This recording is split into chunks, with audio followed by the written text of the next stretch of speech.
I mean, if, how do you address that in the law? Is because you're going to always end up with people that go, well, yeah, but my kid would do better if I could move them to such and such a place, and I can't do that. But there is some school choice in Jackson. You mentioned the liberal white neighborhoods. They're choosing to go to private school. And I wanted to get your take on it, on the oversight of the public funding, allowing public funding to follow the child under that scheme. Uh, are folks okay with that? Everybody I've talked to doesn't have a problem with that on the conservative side. I do think that I'm okay. I speak for myself and the people I've spoken to. They are okay with that. That is your money. Where, as far as we're all concerned, we're okay with that. If that's what you want to do. Some people do have a little trepidation on it, and my understanding is the private schools aren't exactly lining up to do this either, because they don't want to take the government oversight, the federal oversight that's going to come with taking federal money. Does that mean no prayer in school? But sure, we're living high on the hog right now. The next couple of years with Trump in office, with the Board of Education, on its end. I've lived enough life at 48 years old, and I know you're older than I am, to know that this does end. The Democrats do win again. Yeah. I mean, so federal money then. On the Democrat side, you talk to a lot of Democrats too, and they do have a love affair with public schools. Look, I come from one side of my family is many public school teachers, so I'm not about dismantling the public school as an entity, an idea for sure. But you would think that on the Democrat side, let me ask you what they're thinking that when you talk to them, because if I'm a Democrat and I'm living in Jackson, Mississippi, and I got a teenager and he's a good kid, but he just needs to have a better school environment, why would I be opposed to being able to get the tax dollars and go to a charter or a private school? So I think if your boots on ground, everyday Democrats, your black Democrats in Jackson, for example, I think boots on ground, if you sat down and told them, had a conversation with them and really explained what school choice was, they would be world levels of stupidity stupid if they said they were against it.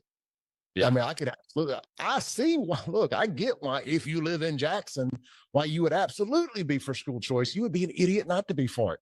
That'd be like me being an idiot if somebody gave me a winning lottery ticket, like one of these right here, and said, Clay, it's yours. It's a winner, guaranteed. But I said, no, I don't want it. I mean, school choice is automatically going to help Jackson property values. It could actually help bring a middle class to Jackson if middle class people could live there and send their kids to school wherever they wanted to. I could see how it would benefit. But then what about the people that live over here that had to make that tough sacrifice, had to tighten up that belt buckle to move over here and do all things the right way, that don't want the culture right that's going to come inevitably from Jackson? I mean, look, people have been figuring out a way to send their kids to school wherever they want to for a long time. I just think I don't think that should be state funded. I think people should continue to have to figure out a way to send their kids to school where they want them to go. I mean, there's a lot of things that I have to figure out how to do that I don't necessarily like. I have to figure out how to pay my bills every month as a self-employed radio host. Well, I had to figure out how to pay for homeschooling my youngest son. I mean, I had to pull him out of the system. It just wasn't capable of giving him an environment he could learn in. So I homeschooled him, but I could afford to do it. A lot of people, what I would recommend is staying with your child's father and being a two-income household. That would be a great start. That was one of the questions I wanted to ask you. You've been looking at Jackson for a long time. You're from there. Your parents still live there.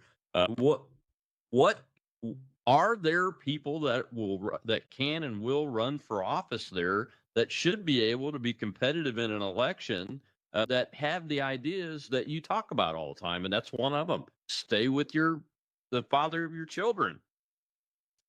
I hope. I mean, you would hope, right? But until they're so married to the Democrat plantation that until it becomes, there's no leadership in the Democrat Party nationally. That's one problem. Yeah.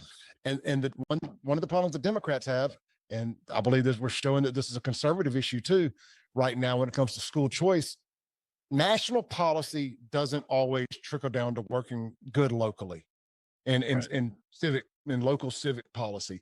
It just doesn't. Like, there's no reason all the LGBTQ element of peace stuff that's trickling down from DC should be affecting anything I do in my life. All that woke CRT, BLM garbage should not trickle down into law enforcement on a local level. We've seen them try it. We've seen what defunding the police in one way or another does in a place like Jackson. Did they defund it financially? No, but they defunded it through policy.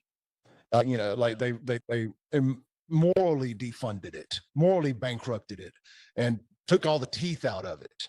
They made everybody respected the police, didn't allow them to do their jobs. That doesn't work. That's why it became the murder capital of America 4 out of the last 5 years, because they defunded. They followed the national political landscape. And I believe that's a mistake that the conservatives are making here. You get these think tankers like Americans for Prosperity and all these people who will come out and say, oh, Clay's against the Trump agenda. Well, Trump's wrong on this. Just in my opinion, Trump is wrong on this school choice. He's a billionaire who sends kids to the best of the best schools. I don't need to hear from Trump on this particular topic. He's out of touch on this. Yeah, I wanted to ask you, because I don't think that most people that, and you just mentioned Trump, and what he probably did was send his kids to the best school because he could. The public to public transfer piece, I think it's the least thought about option when it comes to school choice, which is why I'm glad you're bringing it up and we're talking about it, because it is very, very tricky finding a policy that could make that work. If they remove that, I would support whatever bill Jason White and then put forth. But as of right now, I've spoken to all of the Rankin County delegation that I've spoke with. They're not voting for it, because even if they think it's a decent bill, because the people don't want it, they're scared they're going to lose their seats if they vote for it. We've already seen it happen, and it's not even a thing yet. Just guys who ran on, I'm going to support school choice, they didn't win their races. Wow. Right here in the county. Yeah. So yeah, that's what I hear on the ground here too. I hear